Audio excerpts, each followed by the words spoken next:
It's the weekend, and on Mogadishu's main waterfront, families have come to enjoy the balmy waters of the Indian Ocean.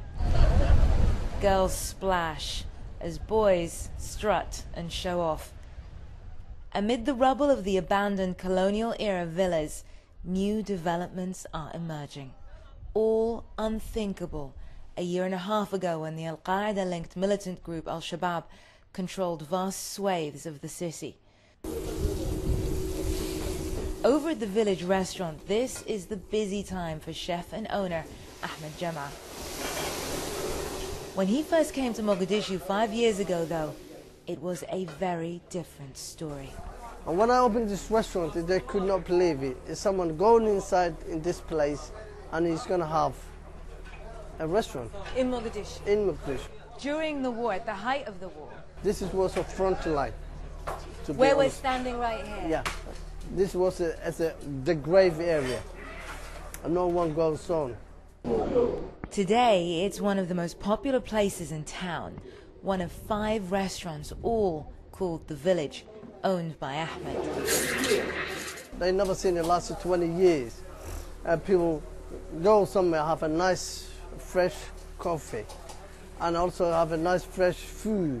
It seems like my restaurant is makes to open the world and see, you know, they have a life before.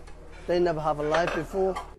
For the first time in a very long time, Somalis have a choice of where to go to meet friends, enjoy cappuccino and even a pipe of flavored tobacco, albeit discreetly. His patrons have developed a taste for green polenta, oxtail and lobster Somali style. But of course, this is still Mogadishu. Al-Shabaab may no longer have a visible presence in the city, but they're still here. At the entrance to the village restaurant, armed guards. The gate is fortified with sandbags.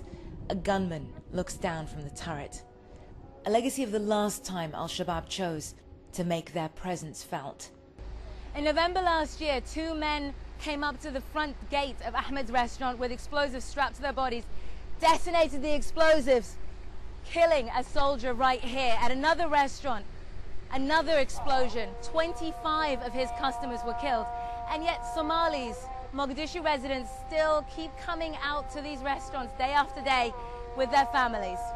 Ahmed says as long as his customers keep coming, he's willing to keep risking his life alongside them. They're trying to stop the people feeling like they have a new life. I will not going to stop for that. I'll just keep going. For the first time in the more than 2 decades of Somali conflict, there's a sense of optimism.